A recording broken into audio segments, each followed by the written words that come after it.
Capítulo 11. La primera vez que conoció a Uzumaki Naruto, apenas era un niño. Al ver sus facciones era más que obvio pensar que sería hijo de Apolo. Pero no, se había equivocado. Ese pequeño niño era hijo de Nyx, una diosa primordial. Su poder sería equiparable a los hijos de los tres grandes, o incluso superior. Por esto, y por toda su experiencia con héroes, era más que obvio pensar que ese pequeño niño crecería para ser iguales a la mayoría. Arrogantes, ambiciosos, egoístas, orgullosos, etc. Pero se había equivocado de nuevo. Aquel niño ligado a la noche era como un pequeño sol, iluminando hasta el último rincón de oscuridad. Y ahora la cazadora observaba la espalda de aquel semidios. Aquel semidios que poco a poco se colaba más en sus pensamientos, y generaba sensaciones dentro suyo que eran desconocidas.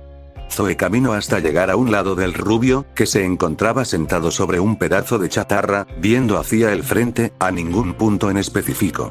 Nadie habló, inundando el ambiente de silencio.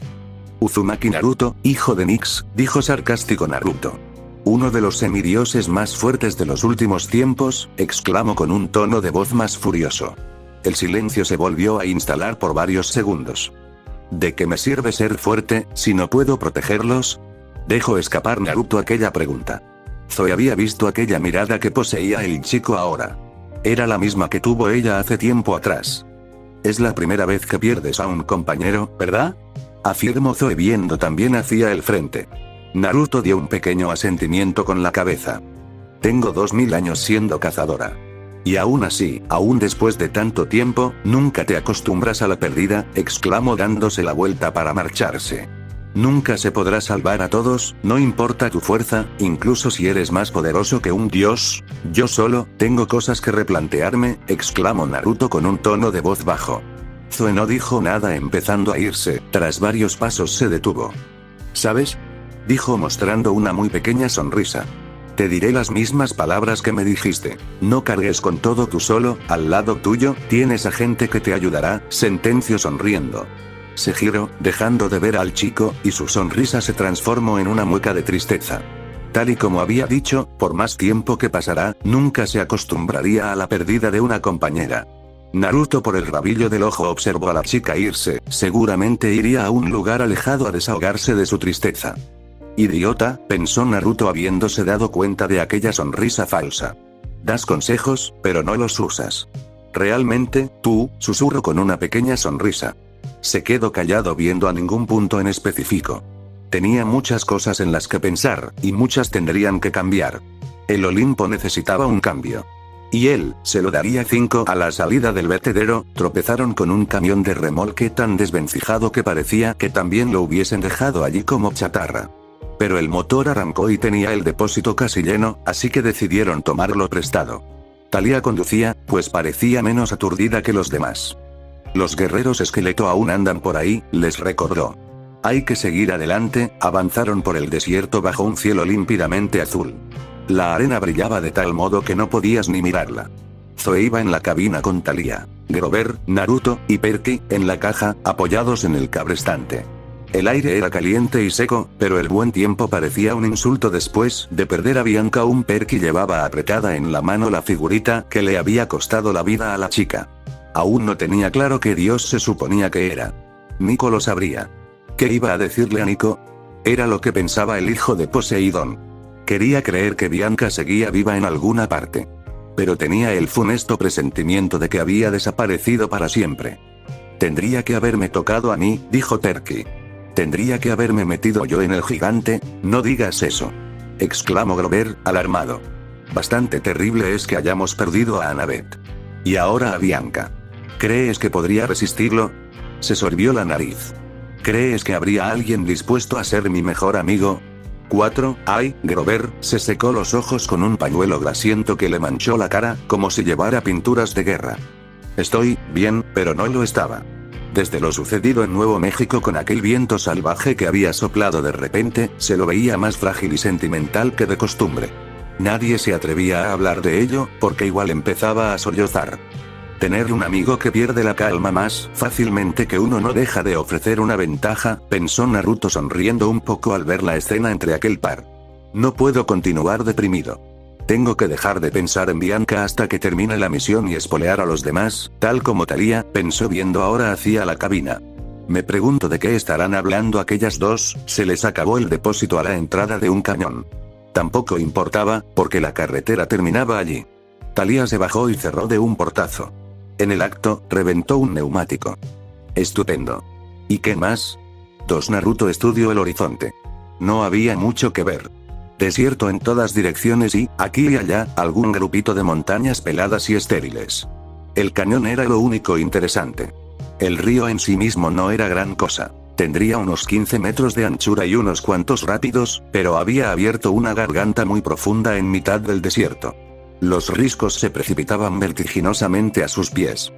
Hay un camino, señaló Grover.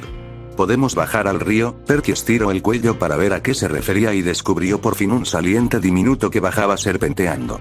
Eso es un camino de cabras, dijo. ¿Y qué? Preguntó él. Que los demás no somos cabras, podemos hacerlo. Me parece a mí, Perky lo pensó 2 veces. Había cruzado precipicios otras veces, aunque no le gustaban demasiado. Entonces miró a Thalía y vio lo pálida que se había puesto.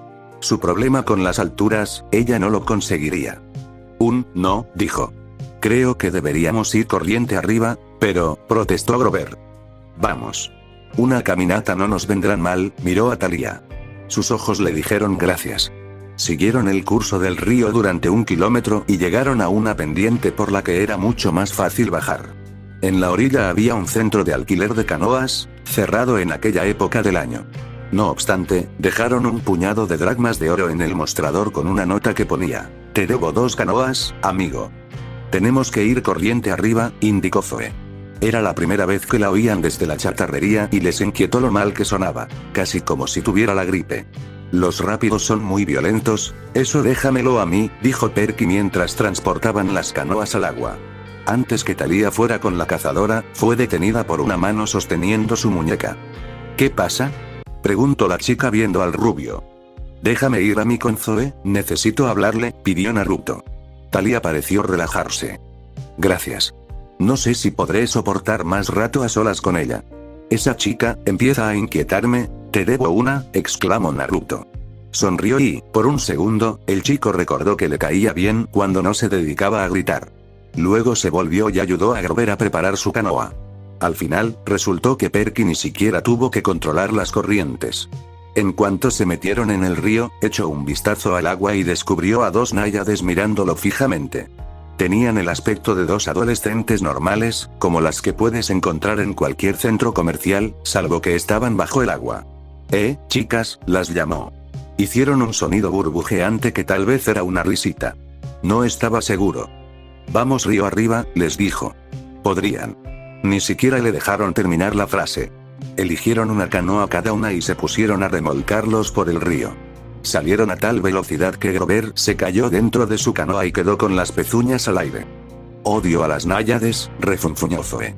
Un chorro de agua saltó desde la parte trasera del bote y le salpicó toda la cara. ¡Demonios femeninos!, exclamó agarrando su arco. Naruto solo soltó una pequeña risa. Las náyades al ver al rubio le guiñaron un ojo. Dicha acción solo causó aún más enojo en la cazadora, por alguna razón. Solo están jugando, dijo el chico. Malditos espíritus del agua. Nunca me perdonarán. Ante lo dicho por la chica, Naruto solo entrecerró la mirada. Fue hace mucho. No importa, dijo Zoe volviéndose a colgarse el arco en el hombro. Aceleraron río arriba. Las paredes de roca se alzaban amenazadoras a ambos lados. Deberías seguir tus propios consejos, exclamó Naruto viendo la confusión en el rostro de Zoe. Lo que le ocurrió a Bianca no es culpa tuya, dijo. No, Naruto, contestó. Yo la empujé a participar en esta búsqueda. Fui demasiado impaciente. Era una mestiza muy poderosa. Tenía un corazón bondadoso también. Pensé que podría llegar a ser lugarteniente de las cazadoras. Ese puesto lo ocupas tú. Ella retorció la correa de su carcaj. Parecía más cansada que nunca. No hay nada que dure siempre, Naruto. Durante 2000 años he dirigido la cacería. Pero mi sabiduría no ha aumentado. Ahora, Artemisa en persona corre peligro. ¿No puedes culparte también de eso? Si hubiera insistido en acompañarla, ¿y qué hubieras hecho contra algo tan poderoso como para secuestrar a Artemisa? No habrías podido hacer nada, Zoe no respondió. Los riscos del cañón eran cada vez más altos. Sus sombras alargadas cubrían el agua y la enfriaban aún más, aunque el día fuese luminoso. Tú siempre serás su lugarteniente, es tu hogar. Si no, ¿cuál más lo sería? Preguntó Naruto dirigiendo su mirada hacia el agua. Ante aquella pregunta, Zoe se quedó observando al chico. Como si algo dentro suyo estuviese diciendo algo. No lo sé, contestó la cazadora. Oigan. Llamó Perky desde la otra canoa junto a Grover y Thalía. No podían seguir. El río estaba bloqueado. Un dique tan grande como un estadio de fútbol se alzaba ante ellos cerrándoles el paso. La presa Grover. Exclamó Thalía. ¡Qué col! Se quedaron boquiabiertos contemplando aquel muro curvado de hormigón que surgía de pronto entre las dos paredes del cañón. Había personas en lo alto del dique, se veían tan diminutas como moscas. Las náyades los habían abandonado soltando gruñidos. No entendían qué decían, pero era obvio que odiaban aquel dique que bloqueaba su hermoso río. Las canoas giraban sobre sí mismas y empezaban a moverse río abajo, impulsadas por el agua que dejaban escapar las esclusas. 200 metros de altura, dijo. Construida en los años 30, 35.000 kilómetros cúbicos de agua, añadió Thalía. Grover suspiró. El mayor proyecto constructivo de Estados Unidos, Zoe los miró perpleja. ¿Cómo saben todo eso? Annabeth, contestó Naruto. A ella le gusta la arquitectura, se volvía loca con estas cosas, dijo Thalía. Se pasaba todo el rato recitando datos, agregó Grover, sorbiéndose la nariz. Una verdadera lata, ojalá estuviese aquí, murmuró Perky. Los demás asintieron. Parecía una crueldad del destino que hubieran llegado a la presa o ver uno de sus monumentos favoritos, y que ella no estuviera allí para verla. Tenemos que subir, exclamó Perky. Aunque solo sea por ella. Para poder decir que hemos estado, tú estás loco, replicó Zoe. Aunque, también es verdad que allí está la carretera, añadió señalando un enorme aparcamiento junto al dique. Y las visitas guiadas, tuvieron que caminar casi una hora para hallar un camino que llevase a la carretera. Salieron al este del río y luego retrocedieron hacia el dique. Hacía frío y soplaba mucho viento allá arriba. A un lado, se extendía un inmenso lago encajonado entre montañas desérticas. Al otro lado, el dique descendía 200 metros hasta el río en lo que parecía la rampa de monopatín más peligrosa del mundo. Thalía caminaba por el centro de la carretera, para permanecer lo más alejada posible de los bordes del dique. Grover husmeaba el aire, muy inquieto. Naruto y Zoe estaban perdidos en sus pensamientos. Ya era miércoles. Solo faltaban 2 días para el solsticio de invierno y aún les quedaba mucho camino por delante. Había un bar en el centro turístico, dijo Thalía. ¿Ya has estado aquí? Preguntó Naruto. Una vez. Para ver a los guardianes, respondió señalando a un lado del dique. Excavada en el flanco de la roca, había una pequeña plaza con 2 grandes esculturas de bronce. Se parecían a la estatua de los Oscar, pero con alas. Consagraron esos guardianes a Zeus cuando fue construido el embalse, añadió. Un regalo de Atenea, los turistas se agolpaban a su alrededor y parecía que todos contemplasen los pies de las estatuas. ¿Qué hacen? Preguntó Perky. Les frotan los dedos, explicó Thalía, dicen que trae suerte, ¿por qué? Ella meneó la cabeza. Los mortales se inventan cosas absurdas. No saben que las estatuas están consagradas a Zeus, pero intuyen que hay en ellas algo especial. Cuando estuviste aquí, ¿te hablaron o algo así? Su expresión se endureció. No, respondió. En absoluto. Son 2 estatuas de metal, nada más. Busquemos esa condenada taberna, concluyó Zoe, malhumorada. Ya echemos un bocado mientras podamos, Grover sonrió. ¿De qué te ríes? Le preguntó Zoe. No, de nada, respondió, aguantándose la risa. Me zamparía unas condenadas patatas fritas, incluso Thalía se sonrió. Y yo he de ir al baño, maldición, tal vez sería porque estaban tensos y cansados, pero empezaron a reírse en voz baja. Zoe los miraba perpleja. ¿Qué les pasa? Voy a refrescarme el gaznate en esa taberna, dijo Grover. Perky estalló en carcajadas. Mu. Perky y Grover dejaron de reírse mirando extrañados a su alrededor. ¿Era una vaca lo que acabo de oír? ¿Una condenada vaca? Dijo Thalía riendo. No, insistió Grover. Hablo en serio, Zoe aguzó el oído. No oigo nada, Thalía miraba a su primo. ¿Te encuentras bien, Perky? Sí. Adelántese ustedes. Yo voy enseguida, ¿qué pasa? Le preguntó Grover. Nada. Necesito un minuto para pensar. Los cuatro vacilaron, pero se percataron de la inquietud de Perky y al final se fueron al centro turístico. Varios minutos después, el bar estaba lleno de chicos que disfrutaban de la mejor parte de la excursión, o sea, el menú infantil. Thalía, Zoe, Naruto y Grover ya se habían sentado con sus bandejas. Tenemos que irnos. Jadeó Perky llegando al lugar. Ahora mismo. Pero si acaban de servirnos nuestros burritos, se quejó Thalía. Eso, apoyó Naruto con su tazón de ramen. Zoe se puso en pie, mascullando una maldición en griego antiguo. Tiene razón. Miren, el bar tenía grandes ventanales en los cuatro lados, lo cual les ofrecía una excelente panorámica del ejército de guerreros esqueleto que habían venido a matarlos. Contaron 2 al este, bloqueando el paso hacia Arizona, y 3 más al oeste, cubriendo la salida hacia Nevada. Todos iban armados con porras y pistolas. Pero su problema inmediato estaba más cerca. Los 3 que habían perseguido a Perky en la sala de turbinas aparecieron en las escaleras. Al verlo por la ventana, entrechocaron los dientes con avidez. ¡Al ascensor!, gritó Grover. Se disponían a correr hacia allí cuando se abrieron las puertas y salieron 3 guerreros más. Ya estaban todos, salvo el que Bianca había destruido en Nuevo México. Los tenían rodeados. Entonces Grover tuvo una idea brillante y muy propia de él. Guerra de burritos. Chilló, y le lanzó su guacamole gigante al esqueleto más cercano. La comida de Grover golpeó al esqueleto y le arrancó la calavera de cuajo. No se sabe qué verían exactamente los otros chicos del bar, pero todos se pusieron como locos y empezaron a lanzarse los burritos, las patatas fritas y los vasos de refresco en medio de un griterío infernal. Los guerreros esqueleto intentaban apuntar con sus pistolas, pero era inútil. Los burritos y las bebidas volaban por todas partes. En medio del caos, Naruto le dio una patada al pecho al esqueleto más cercano, al más estilo 300 la película. Bajaron los peldaños de 3 en 3, mientras las raciones de guacamole volaban por encima de sus cabezas. ¿Y ahora qué?, preguntó Grover cuando salieron al exterior. Nadie respondió. Los guerreros apostados en la carretera se acercaban por ambos lados. Corrieron hacia la plaza de las estatuas de bronce y se dieron cuenta demasiado tarde de que los tenían acorralados contra la roca. Los esqueletos avanzaban formando una media luna. Sus compañeros venían desde el bar. Uno de ellos todavía se estaba colocando la calavera sobre los hombros. Otro venía cubierto de ketchup y mostaza. Y había 2 más con burritos incrustados entre las costillas. Muy contentos no parecían. Sacaron sus porras y avanzaron. 5 contra 11, masculló Zoe. ¿Y ellos no mueren? Ha sido fantástico compartir esta aventura con ustedes, dijo Grover con voz temblorosa.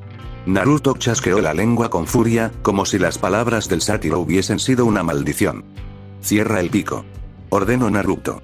No pienso perder a nadie más, exclamó apretando los dientes con furia. Dio un paso estando enfrente del grupo con su katana. Perky contempló a los 2 gigantes de bronce detrás suyo, cada uno con 2 alas grandiosas y tan afiladas como un abrecartas. La exposición a la intemperie los había vuelto de color marrón, salvo los dedos de los pies, que relucían como monedas recién acuñadas gracias a la costumbre de la gente de frotarlos para que les dieran suerte. De repente pareció entender algo, como si hubiese completado un rompecabezas. Thalía, dijo. Rézale a tu padre, ella le lanzó una mirada furiosa. Nunca responde, solo por esta vez, suplicó. Pídele ayuda. Creo que estas estatuas pueden darnos suerte. 6 esqueletos los encañonaron. Los otros 5 se acercaban con sus porras. 15 metros. 10. La katana de Naruto empezó a llenarse de oscuridad, lista para pelear. Vamos, hazlo. ¡No!, insistió Thalía. No me va a responder, esta vez es distinto. ¿Quién lo dice? Perky dudó. Atenea, creo, ella lo miró como si me hubiese vuelto loco. Prueba, suplicó Grover. Thalía cerró los ojos y empezó a mover los labios en una plegaria silenciosa. Los esqueletos estrecharon el cerco. Perky blandió su espada para defenderse. Thalía alzó su escudo. Zoe apartó a Grover de un empujón y apuntó con su arco a la cabeza de un esqueleto. Naruto estaba a punto de atacar. En ese momento, una sombra se cernió sobre el grupo. Los esqueletos levantaron la vista demasiado tarde. Hubo un destello de bronce y los 5 que se aproximaban con sus porras fueron barridos de un solo golpe. Los otros abrieron fuego. Naruto trató de cubrir a Zoe, la más cercana a él, con su abrigo del león de Nemea. No hizo falta. Los ángeles de bronce se adelantaron y desplegaron sus alas. Las balas resonaron en la superficie como la lluvia enfurecida en un tejado de chapa. Luego los dos ángeles se lanzaron sobre los esqueletos, que salieron despedidos hasta el otro lado de la carretera. «Chico, qué agradable resulta caminar», dijo el primer ángel. Su voz sonaba metálica y oxidada, como si no hubiese echado un trago desde que lo habían esculpido. «¿Has visto cómo tengo los pies?», dijo el otro. «Sagrado Zeus, ¿en qué estarían pensando todos esos turistas?». Aquellos dos ángeles los habían dejado pasmados, pero todavía estaban los esqueletos. Unos cuantos habían logrado reunir sus piezas y ya se incorporaban de nuevo, buscando a tientas sus armas con dedos esqueléticos. «Peligro», exclamó Perky. «Sáquenos de aquí», chilló Thalía. Los dos ángeles bajaron la vista hacia ella. «¿La cría de Zeus?». ¿Sí? «¿Cómo se piden las cosas, señorita hija de Zeus?», dijo uno de ellos. «Por favor». Los ángeles se miraron y se encogieron de hombros. «Podríamos aprovechar para estirar los músculos», y antes de que se pudieran dar cuenta, uno de ellos había agarrado a Thalía, Grover y Perky, y el otro a Zoe y a Naruto y se elevaban ya sobre la presa y el río mientras entre las montañas reverberaba un eco de disparos. Los guerreros se fueron encogiendo allá abajo hasta convertirse en manchitas minúsculas. Fin del capítulo.